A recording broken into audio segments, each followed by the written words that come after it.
Hi everyone, welcome back. Welcome back to a series of videos that we are making for our civil services personality test.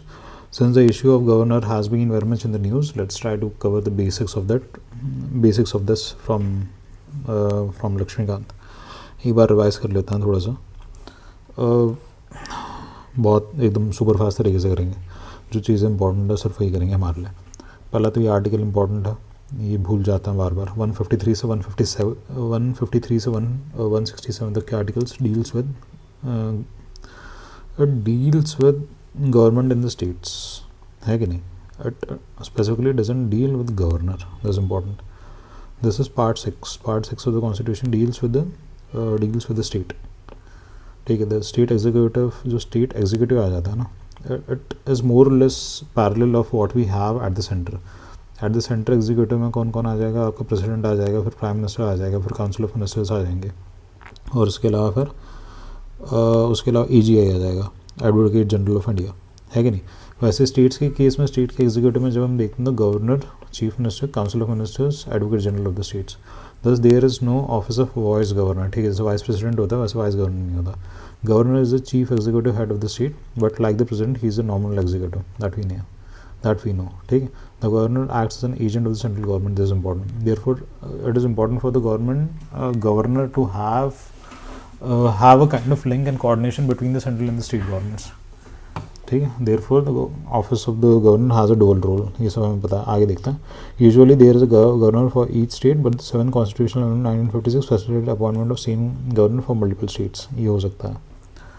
ये हमने कौन से states के लिए देखा है? मल्टीपल स्टेट्स के लिए सेम गवर्नर.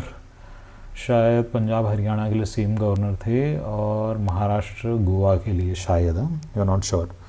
पता हो ना हो, कोई इतना ज़रूरी नहीं. आगे देखते हैं. गवर्नर का अपॉइंटमेंट कौन करेगा? प्रेसिडेंट करेंगे. Is there any kind of qualification defined? No. जो इतनी बड़ी बड़ी पोस्ट होती है इनके लिए कोई क्वालिफिकेशन डिफाइंड नहीं है. जब हमने अभी रिसेंटली चीफ इलेक्शन कमिश्नर के बारे में पढ़ा था तो उसमें कोई क्वालिफिकेशन वगैरह है नहीं सच. ठीक है.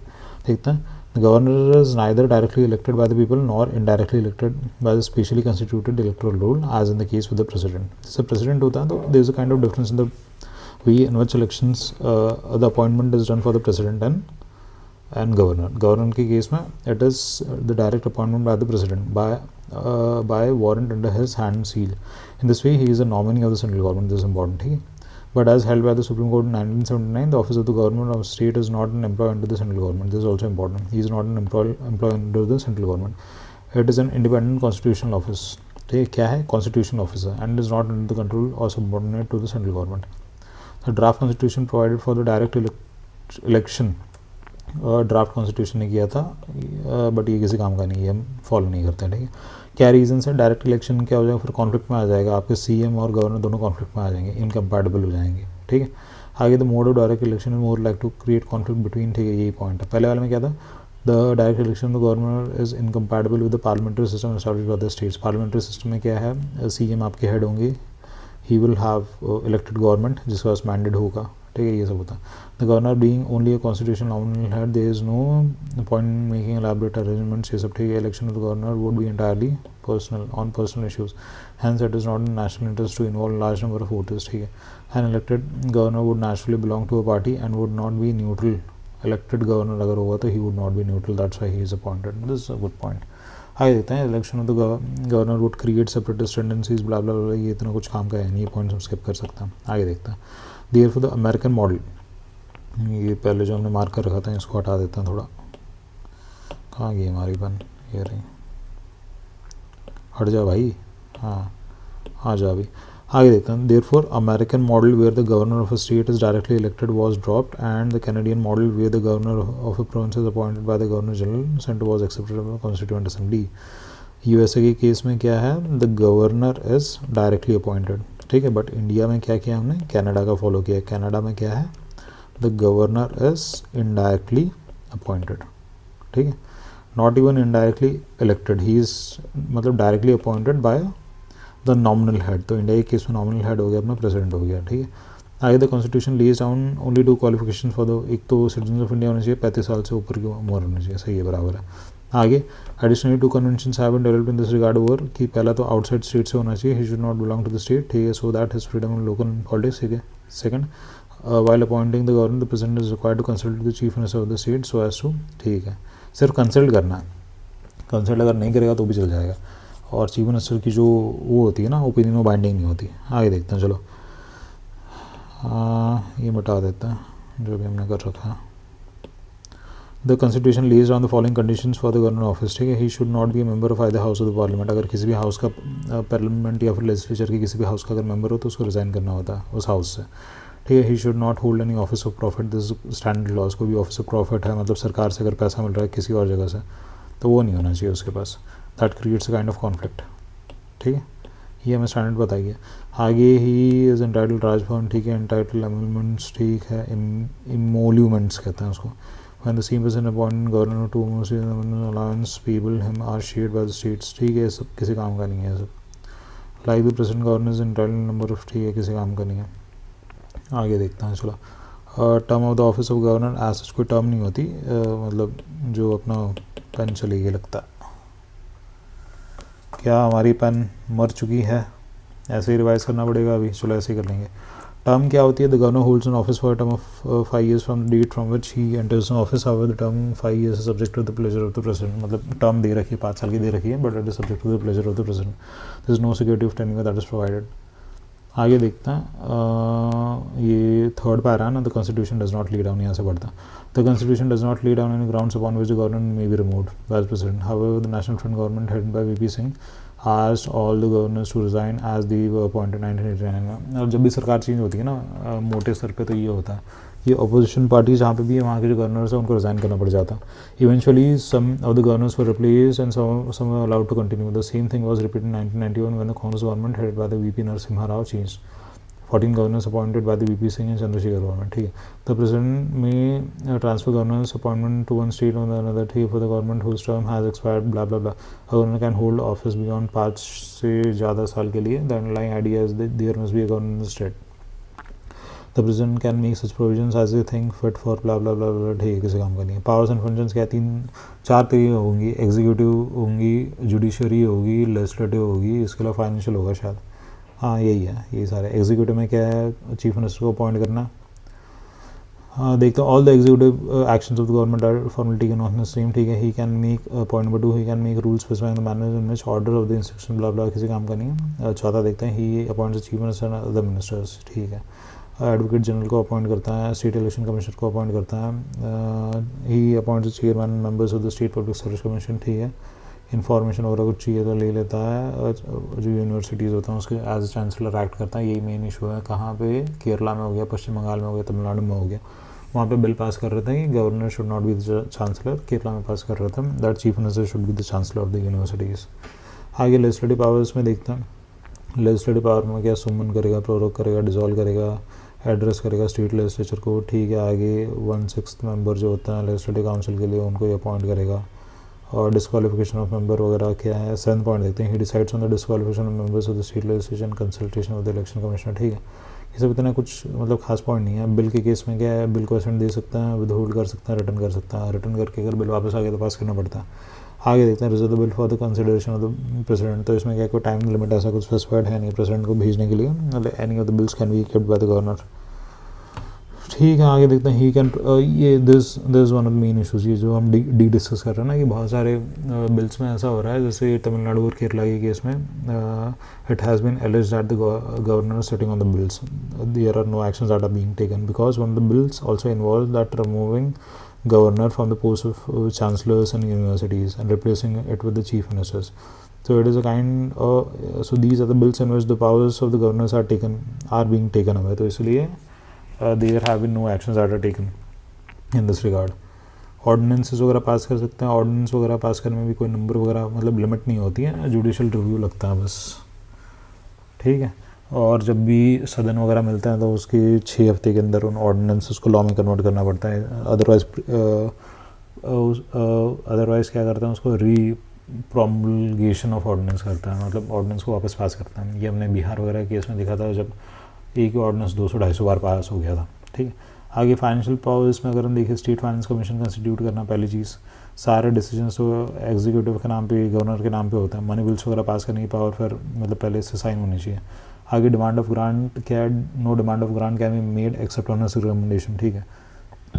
जुडिशल पावर्स ये सब इतना इंपॉर्टेंट नहीं हो जाता, पार्डन देना है, रिप्राइव देना है, ये सब रिस्पाइट देना है, रिमिशन देना है, तो इन सब के मतलब भी थोड़े से देखने पड़ेंगे, but as of now it is not important क्योंकि कहीं कंटेक्स्ट में बन नहीं रहा। ये तो हम इसलिए डिस्कस कर रहे हैं गवर्नर का थोड़ा सा बेसिक्स, क्योंकि गवर्नर बहुत ज़्यादा न्यूज़ में अभी। प्रेसिडेंट और गवर्नर के केस में अगर हम पावर्स के बीच में देखें क्या है, तो देखो दोनों ही केस में अगर बिल वापस आ गया प्रेसिडेंट के पास या गवर्नर के पास, तो साइन करना पड़ता जितना मुझे पता। देखते हैं आगे। क्या है देखते हैं। प्रेसिडेंट के केस में क्या लिखा, third point, he may return the bill for consideration of the house if the bill is pass by both the house again without the amendment the president must give his assent, therefore इसके बाद suspensive vote होता है। आगे यहाँ पे देखते हैं governor के केस में क्या है, house again amend governor, the governor must bill, suspensive vote, same है ये दोनों चीज़ें इसके पास। बस गवर्नर के पास ये होता है कि कोई बिल को ना कंसिडरेशन के लिए प्रेसिडेंट के पास भेज सकता है, प्रेसिडेंट के पास ये पावर नहीं होती, प्रेसिडेंट किसको भेजेगा, है कि नहीं। मनी बिल्स के केस में भी स्पेसिफिक सेम ही पावर होती है कि पहले ना पहले वो चाहिए होता है, दोनों का क्या कहेंगे वो कंसेंट चाहिए होता है। अब देखते हैं यहाँ पे क्या बंदा, money bill is reserve by the governor for the consideration president, president has two alternatives, he may give his assent to the bill, ठीक है, he may without assent to the bill then ends and does not become act. Money bill के case में governor president को pass कर सकता है, president के पास कोई टाइम बाउंडेशन ये सब ऐसी चीज़ें नहीं है, ठीक है। आगे देखते हैं, governor can not return money bill for reconsideration state legislature, normally the governor gives his assent, ठीक है, money bill introduce, when the governor reserves money bill for the president he will not have any further role, ठीक है, ये सब पता है आपने को। आगे देखते हैं, granting comparing ordinance making powers, same ही है, ऑर्डिनेंस मेकिंग पावर्स में कोई चेंज है नहीं। प्रेसिडेंट का देख लेते हैं, he can promulgate an ordinance only when both the house of the parliament are not in session और व्हेन आइदर हाउस, मतलब when the parliament is not functioning, ठीक है। The second provision implies that an ordinance can also be promulgated by the president when only one of the house in session by law, ठीक है। नीचे क्या है, he can promulgate an ordinance only when he is satisfied that the circumstances exist, ठीक है। His ordinance making power is coexistent with the legislative powers of the parliament, मतलब parliament जिस चीज़ पर लॉ बना सकता है उसी पर ऑर्डिनेंस बन सकता है। And ordinance issued by him in the same force effect of the parliament, ही है। And ordinance issued by him is subject to the same limitations by the parliament, judicial review वगैरह वो सब लगेगा। he can withdraw ordinance any time. Ordinance making power is not discretionary power, this means that he can promulgate an ordinance or withdraw an ordinance only on the advice of the council of ministers, ठीक है, ये पता है आपने को। An ordinance is issued by him should be laid before the house of the parliament when it reassembles. Governor case में देखते हैं, he can promulgate an ordinance only when, same ही है, when both the houses मतलब सेशन में नहीं है। The last provision implies that ordinance can be promulgated only even in case when the one house is in session, ठीक है। he can promulgate an ordinance only when he is satisfied, ठीक है, same है। ordinance making coexistence with the legislative power, ठीक है, ये भी same है। ordinance issued by him has the same effect, ठीक है। फिर देखते हैं, ordinance issued by him subject to same legislation, ठीक है, जुडिशियल रिव्यू सब लगता है। He can withdraw ordinance and time, his ordinance making power is not discretionary, ठीक है। इसका मतलब he can promulgate ordinance withdraw only on the advice of the council of ministers. Ordinance issued by him 8 should be laid before the legislative assembly of both houses, ठीक है, जब भी assemble होती है। 9th क्या है, ordinance issued by him cease to operate in next 5-6 weeks, ठीक है। He can not make an ordinance without the instructions of the president in 3 cases, without the instruction of the president. शायद international relation एक हो जाएगा, international funding दूसरा हो जाएगा, borders करना चेंज करना तीसरा हो जाएगा। If a bill containing same provisions would have required the previous sanction of the president, president के सैंक्शन चाहिए। If he would have deemed it necessary to reserve the bill containing the provisions, president के consideration चाहिए। If the act was state legislature containing same provisions would have been invalid without receiving president assent. तो जिन cases में president की assent चाहिए ना, उन cases में प्रेसिडेंट के असेंट के बिना गवर्नर बिल पास नहीं कर सकता। कंपेयरिंग द पार्डनिंग पावर्स किसी काम का नहीं है। अभी constitutional position of the governor देखते हैं, कॉन्स्टिट्यूशनल पोजीशन, कॉन्स्टिट्यूशनल बॉडी था ही। आगे देखते हैं, in estimating the constitutional position of the governor particularly, ठीक है, कुछ आर्टिकल्स है 154, 163, 164 देखते हैं क्या। The executive power of the state shall be wasted with the governor, ये अपने को बताया, ये आर्टिकल 154 में आता है। ये सब रटना है आपको, ये थोड़ा सब्सटेंशिएट करने के लिए। 154 में क्या आता है, ये executive of the powers of the state shall vest with the governor, ठीक है। आगे there shall be council of ministers, 163 कहता है कि COM होगा काउंसिल ऑफ मिनिस्टर्स, ठीक है। 154 के बाद 163 आ गया सीधे।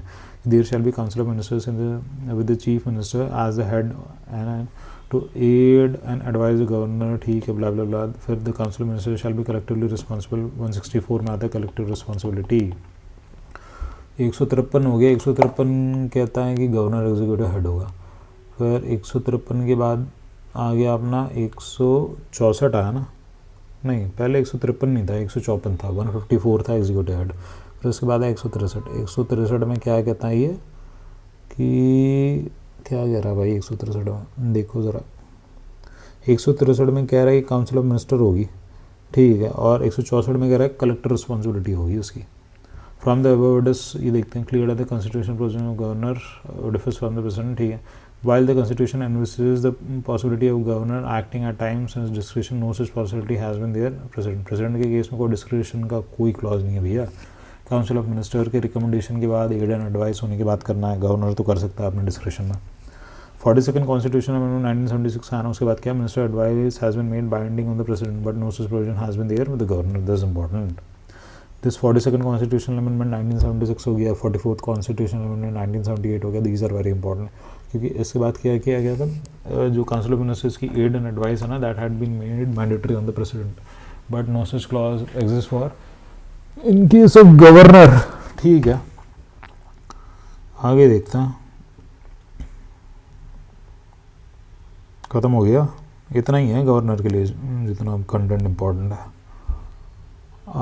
आर्टिकल वाइज देख लेते हैं भैया, कितना आर्टिकल अपने इंपॉर्टेंट है। 153 कहता है कि गवर्नर होगा, 154 कहता है कि एग्जीक्यूटिव पावर होगी, ठीक है। आगे 153 154 ठीक है। उसके बाद हमने देखा 163 होगा, काउंसिल ऑफ मिनिस्टर होगी, 164 होगा, साला ऊपर गलत लिखा था क्या, कलेक्टर रिस्पॉन्सिबिलिटी वाला।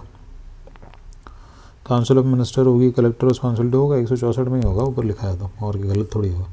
गवर्नर से रिलेटेड अपने आर्टिकल क्या है, एक तो पार्ट अपना 6 हो गया, पार्ट 6 अपना स्टेट लिस्ट से, स्टेट लिस्ट नहीं मतलब स्टेट्स लेजिस्लेचर से डील करेगा, उसमें अपने गवर्नर हो गए। गवर्नर के आर्टिकल अपने 153 से आएंगे और 167 तक जाता है। 167 के नीचे कुछ जा रहा है भाई, बहुत नीचे तक जा रहा है, 234 तक जा ही रहा है। तो 153 से 234 तक आपके आर्टिकल जा रहे हैं। स्टेट से डील करेंगे तो ओवरऑल कहीं ना कहीं अपना गवर्नर आता ही रहेगा, कहीं जाएगा। तो ये है गवर्नर का अपना जो बेसिक्स था जो हमें डिस्कस करना था, ये हमने एक्सटेंसिवली क्यों किया, क्योंकि गवर्नर का इशू चल ही रहा, तो इतनी क्लैरिटी होनी चाहिए और अपना रिवीजन हो गया, अब आगे देखने की ज़रूरत पड़ेगी नहीं। तो एंड करते हैं इस वाले सेशन को, मिलते हैं आपसे नेक्स्ट सेशन में।